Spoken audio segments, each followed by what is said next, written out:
On today's episode, I'm going to be reviewing Thor, so don't go anywhere.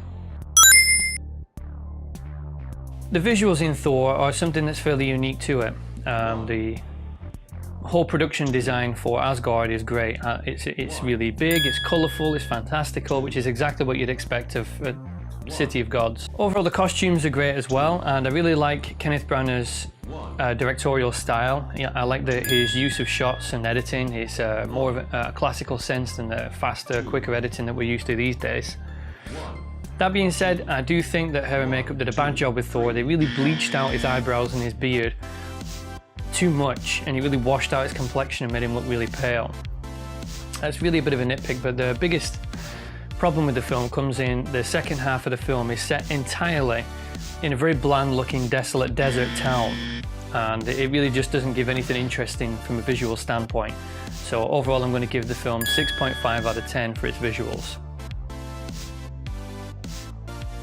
Thor does have a decent score, which follows most of the emotional beats throughout the film, and it's pretty consistent. Its only downsides is that every now and then it steps into comedic territory, and I really feel like it would have been better served if it had stuck with its more dramatic tone.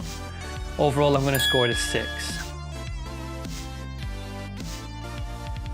The performances is a strong suit for Thor, and I think Hemsworth nails his character in all aspects.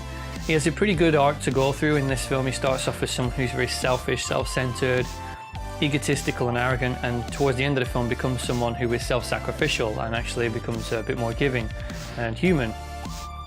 And I think Hemsworth sells his character arc really, really well. Anthony Hopkins does a great job of playing a very theatrical Odin, as you would expect from Hopkins, and he doesn't really put a foot wrong. The standout star of the film, though, really is Tom Hiddleston as Loki. It's a role that he went on to play with such brilliance that he became the most popular villain in the MCU. And it's easy to see why based on this performance. He's really outstanding and magnetic throughout the film. Natalie Portman does manage to portray the scientific aspects of the role really well, and is quite convincing.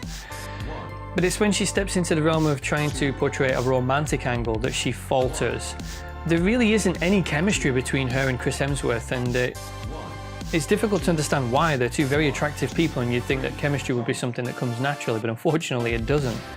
And it kind of ruins the romantic subplot. Not that it's the most interesting subplot in the world anyway, but it is a negative against the film. So overall, I'm going to score the performances at a 7. I think the writers did a great job with this film, because Thor had to make a journey from being someone who is possibly the most unlikable character in the entire MCU at the start of this film, and by the end of it you're supposed to empathise and sympathise with him, and you're supposed to root for him. It shows the strength of the writing that the writers managed to do that using a clever tactic of the fish out of water storyline for Thor, in addition to some good comedic moments that really humanised him and brought him down to a bit more of a humble level, and really made us connect with the character a bit more.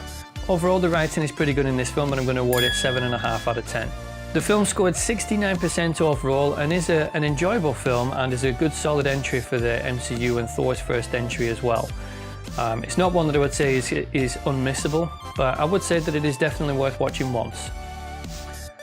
That's it for this episode. I hope that you've enjoyed the review and found it informative. If you agree or disagree with me, let me know in the comments and give me a like or dislike depending on whether you agree or disagree. As always, if you haven't subscribed already, then do hit the subscribe button, because I'll be doing more videos. So thanks a lot for your support, and I'll catch you on the next episode. 1, 2